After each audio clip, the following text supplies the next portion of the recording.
Hello, and welcome back to the show. My name is Slim Man, but you can call me Uncle Slimmy. Today I'm going to show you how to cook roasted beets with goat cheese and chives and balsamic vinegar. But before we get started, let's say hello to Batu. Hello there, boo-boo.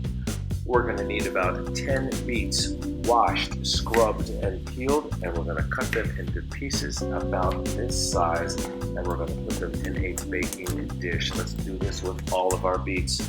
Let's take 2 tablespoons of olive oil, drizzle it over our beets, and give them a mix 'em up.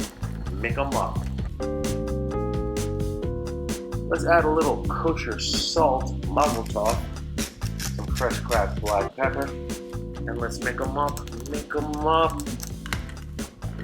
Good hands, Slim. Let's put these beets in an oven that has been preheated to 400 degrees. Let these beets roast for 20 minutes. Then we're gonna take them out of the oven. We're gonna give them a stir, make them up, and we're gonna put them back in the oven for 20 more minutes. Let's take them out. Let's stick a fork in one, see if it's done. I say it's a done. Let's give it a splash, about a tablespoon of balsamic vinegar, and we're going to give these beets a mix 'em up.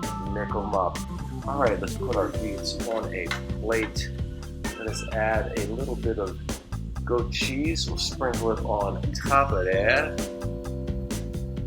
Then we're going to take our chopped chives, and we're going to sprinkle them over top, and that's it. Roasted beets with goat cheese, snipped chives, and a splash of balsamic vinegar. It's a delish. Mangiamo!